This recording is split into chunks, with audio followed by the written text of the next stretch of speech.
आज की चर्चा में स्वागत है। आज हम एनसीईआरटी कक्षा 10 की विज्ञान पुस्तक के अध्याय 3 धातु और अधातु इस पर थोड़ी गहराई से बात करेंगे। खासतौर पर हम अधातुओं मतलब नॉन मेटल्स के भौतिक गुणों को समझने की कोशिश करेंगे कि वो आमतौर पर कैसे होते हैं। पर उससे भी ज़्यादा ज़रूरी हम कुछ ऐसे दिलचस्प एक्सेप्शंस मतलब अपवादों को देखेंगे जो हमें सोचने पर मजबूर करते हैं कि भाई ये तत्वों का वर्गीकरण धातु और अधातु में क्या ये हमेशा इतना सीधा है। तो आज हमारा मकसद है कि इस अध्याय से जो सबसे मुख्य बातें हैं उन्हें निकालें, खासकर ये जो वर्गीकरण की थोड़ी उलझनें हैं उन्हें समझें। बिल्कुल। और जैसा हम देखेंगे मतलब अध्याय में भी ये साफ है कि सिर्फ बाहर से देखकर या कुछ फिजिकल टेस्ट्स करके तत्वों को धातु या अधातु कहना ये कई बार मुश्किल हो जाता है। प्रकृति में कुछ ऐसे उदाहरण हैं जो इन आम नियमों से हटकर हैं। और यही अपवाद, हाँ, यही हमें इशारा करते हैं कि शायद हमें उनके केमिकल प्रॉपर्टीज मतलब रासायनिक गुणों पर ज्यादा ध्यान देना होगा। हम उस तरफ बढ़ेंगे चर्चा के आखिर में। बढ़िया। तो चलिए शुरू करते हैं बिल्कुल बेसिक सवाल से कि ये अधातुएं आखिर हैं क्या। अध्याय बताता है कि इनकी संख्या धातुओं से काफ़ी कम है। कुछ जाने पहचाने नाम हैं जैसे कार्बन, कोयला, हीरा दोनों में मिलता है, सल्फर है, आयोडीन है, ऑक्सीजन जो हम सांस लेते हैं और हाइड्रोजन भी। हाँ, ये कुछ मुख्य उदाहरण हैं। और अगर हम उनकी सामान्य फिजिकल स्टेट देखें तो ज्यादातर अधातुएं या तो ठोस होते हैं जैसे कार्बन, सल्फर, आयोडीन, या फिर गैस होती हैं ऑक्सीजन, हाइड्रोजन, नाइट्रोजन। लेकिन यहीं एक पहला दिलचस्प मोड़ है, ब्रोमीन। ये अकेली ऐसी अधातु है जो कमरे के तापमान पर द्रव मतलब लिक्विड स्टेट में होती है। अच्छा, ब्रोमीन लिक्विड है। हाँ, ये अपने आप में एक छोटी सी पहेली है कि एक ही ग्रुप के तत्व अलग-अलग अवस्थाओं में क्यों हैं। ये ब्रोमीन वाली बात नोट करने लायक है। अच्छा, अब आते इनके आम भौतिक गुणों पर। अध्याय में एक एक्टिविटी 3.7 का जिक्र है। उसमें कहा गया है कि हम कार्बन जैसे कोयला ले लें या ग्रेफाइट जो पेंसिल में होता है, सल्फर पाउडर ले लें, आयोडीन के क्रिस्टल ले लें और इनकी जांच करें। क्या जांचना है? उनकी सतह कैसी है, चमक है या नहीं, कितने कठोर हैं, क्या आसानी से टूट जाते हैं, क्या पीटकर चादर बना सकते हैं मतलब मैलिएबिलिटी, या तार खींच सकते हैं डक्टिलिटी, और क्या उनमें से बिजली गुजरती है इलेक्ट्रिकल कंडक्टिविटी, और क्या उन्हें ठोकने पर कोई खास आवाज आती है जैसे घंटी बजती है सोनोरिटी। हाँ, तो सामान्य तौर पर जब हम अधातुओं पर ये सारे टेस्ट करते हैं तो नतीजे धातुओं से बिल्कुल उल्टे मिलते हैं। पहली बात, उनमें चमक नहीं होती, लस्टर नहीं होता, वे अक्सर डल या मटमैली सी दिखती हैं। ठीक है। दूसरी बात, वे कठोर कम, भंगुर ज्यादा होती हैं, ब्रिटल। मतलब हथौड़ा मारेंगे तो वो चपटी नहीं होंगी, खींचेंगे नहीं, बल्कि टूटकर बिखर जाएंगी। कोयले से तार या चादर तो नहीं बना सकते हैं ना। नहीं, बिल्कुल नहीं। तीसरी बात, वो ऊष्मा और विद्युत की अच्छी चालक नहीं होती, पुअर कंडक्टर्स होती हैं। अच्छा, इसीलिए तारों पर प्लास्टिक कवर होता है। हाँ बिल्कुल, प्लास्टिक अधातु यौगिकों से ही बनता है। और चौथी बात, उन्हें पीटने पर वो टनटनाने वाली आवाज नहीं आती जो धातुओं से आती है, वो सोनोरस नहीं होती। तो ये हो गए आम गुण। चमक नहीं, भंगुर, कुचालक और ध्वनिक भी नहीं। सुनने में तो लगता है कि बस इन्हीं से पहचान लेंगे। हाँ, पहली नजर में तो ऐसा ही लगता है, पर विज्ञान की क्या कहते हैं खूबी यही है कि वो हमें बारीकियों पर गौर करना सिखाता है। अध्याय साफ कहता है कि सिर्फ इन भौतिक गुणों के आधार पर क्लासिफिकेशन करना वो पूरी कहानी नहीं है। क्यों? क्योंकि बहुत से महत्वपूर्ण अपवाद हैं। अच्छा। हाँ, एक्सेप्शंस जो इन नियमों को नहीं मानते, और वही हमें ज्यादा सोचने पर मजबूर करते हैं। ठीक है, तो अब मजा आएगा। अब उन अपवादों की बात करते हैं जहां ये नियम टूटते से लगते हैं। जैसा आपने कहा, यहीं से मामला और दिलचस्प हो जाता है। पहला उदाहरण तो धातुओं का है, पर यह दिखाता है कि ठोस होना भी कोई पक्का नियम नहीं। हम सब जानते हैं पारा, मर्क्यूरी, थर्मोमीटर वाला। हाँ, पारा। वो तो कमरे के तापमान पर द्रव्य है, लिक्विड, जबकि है वो धातु। और सिर्फ पारा ही नहीं, गैलियम और सीजियम, ये दो धातुएं ऐसी हैं जिनका मेल्टिंग पॉइंट इतना कम है, बहुत कम। हाँ, करीब 30 डिग्री सेल्सियस। मतलब हथेली पर रखो तो शरीर की गर्मी से ही पिघल जाएं। बिल्कुल। तो धातुओं का हमेशा ठोस होना भी गया। सही बात है। ये धातुओं के अपवाद हमें पहले ही चेता देते हैं कि भाई वर्गीकरण इतना आसान नहीं है। अब आते हैं सीधे अधातुओं के अपवादों पर जो और भी चौंकाने वाले हैं। दूसरा अपवाद आयोडीन। अभी हमने कहा अधातुएं चमकदार नहीं होती, डल होती हैं। हाँ, लेकिन आयोडीन के क्रिस्टल्स, उनमें तो बड़ी सुंदर धात्विक चमक होती है, बैंगनी काले रंग की। ये तो सीधा सीधा नियम तोड़ रहा है। सही कहा, लस्ट्रस नॉन मेटल, ये एक साफ विरोधाभास है। अब तीसरा और शायद सबसे महत्वपूर्ण अपवाद, कार्बन। कार्बन एक अधातु है, इसमें कोई शक नहीं, लेकिन ये प्रकृति में कई अलग अलग रूपों में मिलता है, जिन्हें हम कहते हैं अपर रूप, एलोट्रोप्स। अच्छा, एलोट्रोप्स। हाँ, मतलब बने सिर्फ कार्बन से हैं, पर अंदर परमाणुओं की जमावट अलग है।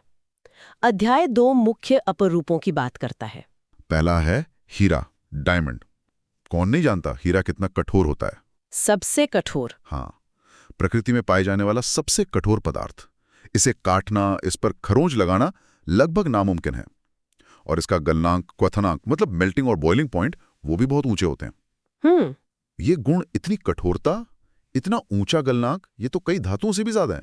एक अधातु का इतना कठोर होना, ये तो कमाल है। बिल्कुल, और कहानी यही नहीं रुकती। कार्बन का दूसरा अपर रूप है ग्रेफाइट। हाँ, ग्रेफाइट। अब देखिए, हीरा इतना कठोर और ग्रेफाइट काफी नरम चिकना सा होता है। लेकिन सबसे बड़ा अपवाद यहाँ ये है कि ग्रेफाइट, जो कि एक अधातु है, हाँ, वो बिजली का सुचालक है, गुड कंडक्टर ऑफ इलेक्ट्रिसिटी। क्या बात करें, ग्रेफाइट अधातु होकर सुचालक? हाँ, ये उस नियम के बिल्कुल उलट है कि अधातुएं कुचालक होती हैं। ये तो वाकई दिमाग घुमा देने वाली बात है। एक ही तत्व कार्बन के दो रूप, एक दुनिया का सबसे कठोर पदार्थ और कुचालक, दूसरा इतना नरम कि लिखने के काम आए और सुचालक। ये कैसे? बिल्कुल, ये एक गहरा सवाल उठाता है और इसका जवाब हमें भौतिक गुणों से आगे ले जाता है।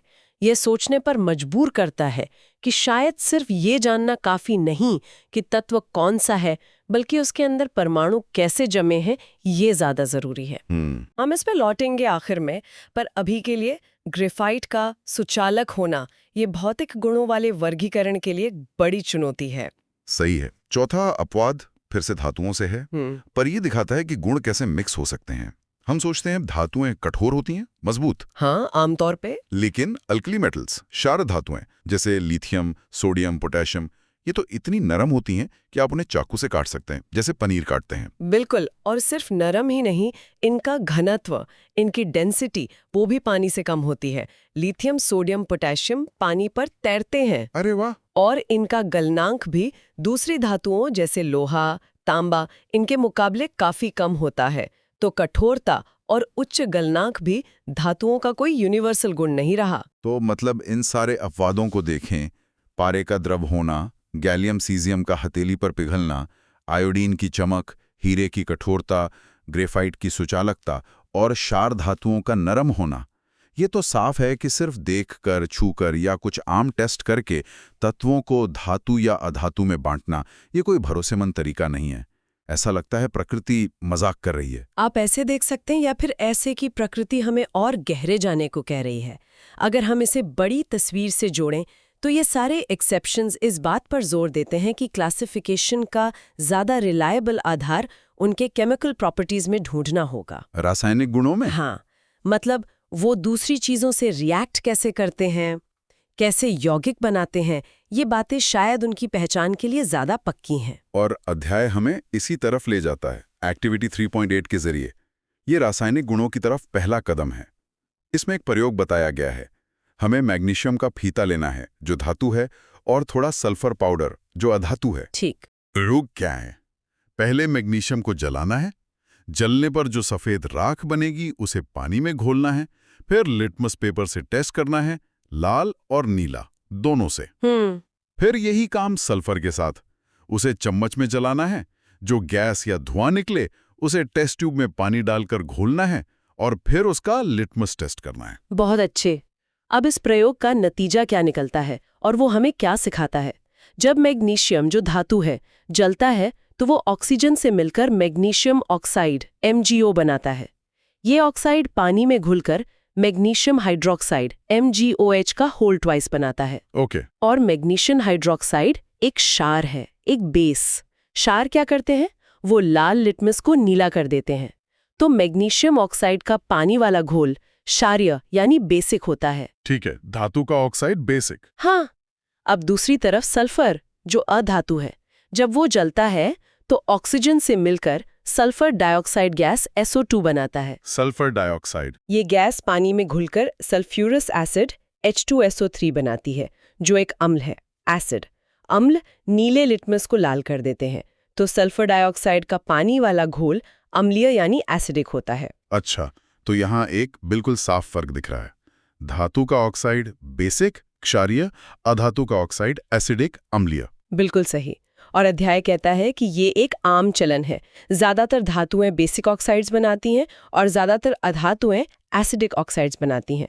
ऑक्साइड्स की ये प्रकृति अम्लीय या क्षारीय होना, ये धातुओं और अधातुओं के बीच एक महत्वपूर्ण रासायनिक अंतर है। ये भौतिक गुणों वाले अपवादों की तुलना में वर्गीकरण का कहीं ज्यादा भरोसेमंद आधार है। ये बात ज्यादा पक्की लगती है। हाँ, और अध्याय ये भी इशारा करता है कि इन ऑक्साइड्स के बारे में और भी बातें हैं जो आगे पता चलेंगी। तो अगर हम आज की सारी बात समेटें तो हमने शुरू किया अधातुओं के आम भौतिक गुणों से। चमक नहीं, भंगुर, ऊष्मा बिजली के कुचालक, खास आवाज नहीं करते। हाँ, सामान्य गुण। लेकिन फिर देखा कि ये सिर्फ सामान्य बातें हैं, पक्के नियम नहीं। कई एक्सेप्शंस मिले जिन्होंने हमें चौंकाया। धातुओं में पारा, गैलियम, सीजियम का द्रव या आसानी से पिघलना, अधातुओं में आयोडीन की चमक, और सबसे खास कार्बन के दो रूप, हीरा जो बेहद कठोर और ग्रेफाइट जो नर्म भी है और बिजली का सुचालक भी, और वो क्षार धातुएं भी जो नर्म हैं। बिल्कुल। इन सब अपवादों ने हमें सिखाया कि सिर्फ भौतिक गुणों पर टिके रहना काफी नहीं है वर्गीकरण के लिए। फिर हमने रासायनिक गुणों की तरफ देखा एक्टिविटी 3.8 से, और एक महत्वपूर्ण रासायनिक फर्क समझा। अधातुएं अक्सर अम्लीय ऑक्साइड बनाती हैं, जबकि धातुएं अक्सर क्षारीय ऑक्साइड बनाती हैं। ये रासायनिक व्यवहार वर्गीकरण का ज्यादा ठोस तरीका लगता है। सही है। और जैसा हमने पहले इशारा किया था, कार्बन के अपरूपों का उदाहरण हीरा और ग्रेफाइट ये एक बहुत गहरे सवाल की ओर ले जाता है।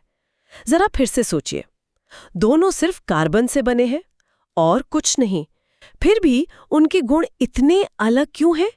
एक महाकठोर, दूसरा नर्म, एक कुचालक, दूसरा सुचालक। हाँ, ये सवाल तो उठता है। ये हमें इस नतीजे पर लाता है कि किसी पदार्थ के गुण सिर्फ इस पर निर्भर नहीं करते कि वो किस तत्व से बना है, बल्कि इस पर बहुत गहराई से निर्भर करते हैं कि उसके परमाणु आपस में कैसे जुड़े हैं, उनकी 3D अरेंजमेंट या संरचना कैसी है। हीरे में कार्बन परमाणु एक बहुत मजबूत जाल बनाते हैं, जबकि ग्रेफाइट में वो परतों में होते हैं जो फिसल सकती हैं और उनमें घूमने वाले इलेक्ट्रॉन्स भी होते हैं। अच्छा, संरचना का फर्क है। हाँ, संरचना का। तो आगे सोचने के लिए ये एक बहुत दिलचस्प बिंदु है कि परमाणुओं की व्यवस्था ही गुणों को कैसे तय करती है। ये रसायन विज्ञान को समझने के लिए बहुत जरूरी है। बहुत बढ़िया। परमाणुओं की व्यवस्था गुणों को तय करती है, ये वाकई सोचने लायक बात है। आज की इस गहरी चर्चा के लिए धन्यवाद। धन्यवाद। अगली बार फिर मिलेंगे एक नए विषय के साथ।